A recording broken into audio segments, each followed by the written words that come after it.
Hello everybody, let's talk about the Nike Air Zoom Alphafly Next Percent. Of course, there are many reviews already out there.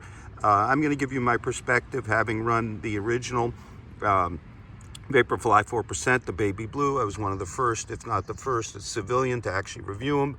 The Flyknit and the Next Percent as a comparison. And here's my collection at the beach. The Alphafly in my 8.5 weighs 7.3 ounces or 207 grams. My Next Percent weighed 6.24 ounces, 177 grams.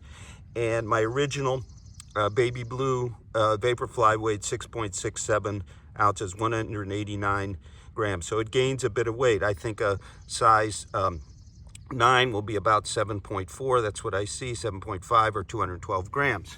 So what do you get for that slight weight gain? Well, you get a broader platform and you get the same 40 millimeter heel, but now with a 36 millimeter toe. So you got 4 more millimeters of stack height in the forefoot. Get much more heel stability. I'm already feeling that.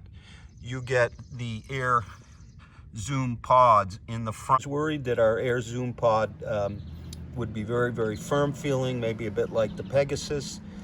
As you can see, can't even press it in, but on the run it compresses really nicely.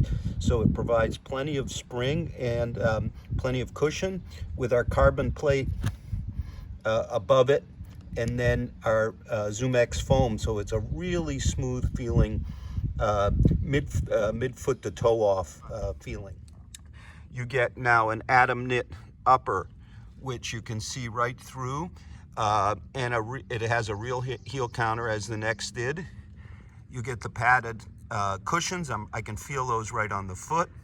The Atom knit upper is really cool. It's all kind of a piece. The tongue is not really a tongue. It's a more stretchy version over the top. The laces have a lot of little nubs and gription. I will say they are incredibly hard to put on, at least when they were brand new here. This is really interesting. I'm now post-run, and they were much easier to put on. And when I tried to put them back on after they're kind of warmed up, they went on much easier than when brand new. So there is definitely something to be said about the Atom knit kind of maybe adapting your foot on the run and maybe over time. There's plenty of toe box room here for normal size feet. And I bet wider feet that struggled with the Flyknit or even the Next will be happy here. So, but as soon as you're in, you just sort of snap in and you've got a really nice roomy fit. You'll also notice the kind of melted in overlay over the toes. It also extends all along the rand or the bottom. A little hard to see. So you can see that along there. That gives you some more support. I already feel much more support just walking around than the Next that I have on my other foot here. So in terms of the outsole, radical. So you've got the AirPods, and then just above it, the black, what Nike's calling the Fly plate, which is the carbon plate. I definitely notice that at the end of the Fly plate, as I'm walking around, a drop in, if you will, to toe off, much more, somewhat more pronounced than the Next Percent. In our original, the feel was much more kind of a collapse on the medial side to toe off. I really like that upper, a bit roomy. Some people struggled with it. I am true to size here, no question about it. Fits just right for me. I was true to size in the Next, but a bit snug in the toe box. I couldn't stand the Flyknit versions. I was true to size. I probably should have sized up. And in the original, and they modified the upper afterwards, I was a bit roomy, but I appreciated that kind of drop in. So now I'm going to take them out for a very first run and tell you what I find and what I think.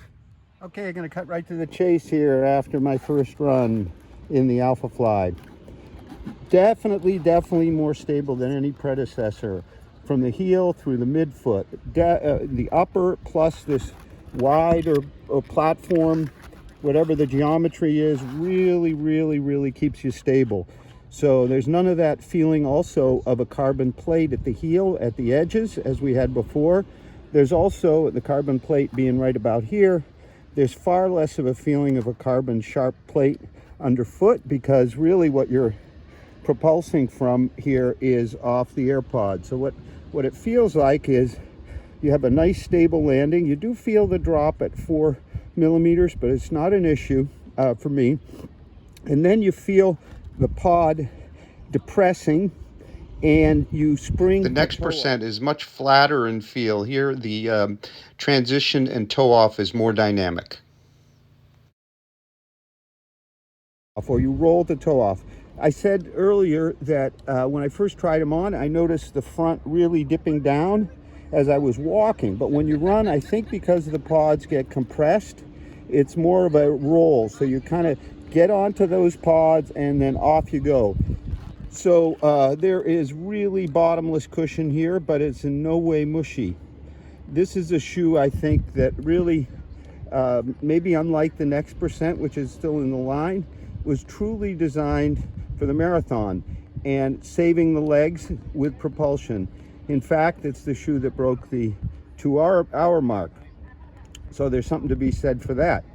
As far as the outsole, it performed very nicely on the road. I did cross some boardwalks that were wet. It was quite slippery there. So the upper, our Atom knit, is very breathable. No issues there.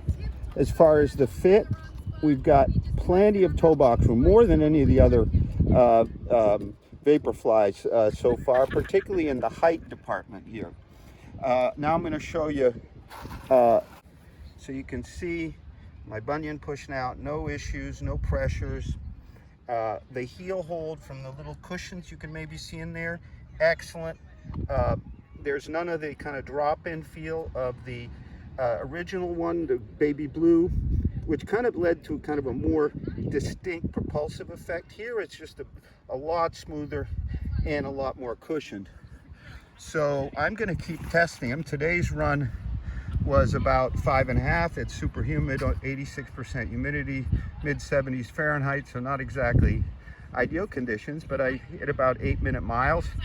Heart rate was a progression run, so my heart rate started in the 140s, ended up at low 160s as I hit 7:30 pace, so about a 151 average, which is very nice for my kind of marathon pace, which is a bit slower. Especially given this high humidity, maybe a bit better than normal.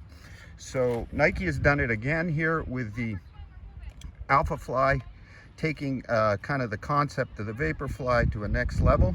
If you're in the market for a 40 millimeter heel, 36 millimeter forefoot, super cushioned, carbon plated, air zoomed marvel, this is it. I can, unlike the others, I can even see training in it. I don't think it's a shoe that is only for the elites. Of course, it is super pricey at $275, and I paid even more for my pair. So it really is an investment. It's kind of like getting a fine sports car, but I hope that you enjoyed the video, and it might be something you look at. A few comparisons: the Endorphin Pro from Saucony, much more kind of conventional feel, a bit firmer, a bit less stable. Its carbon plated toe off is a little snappier.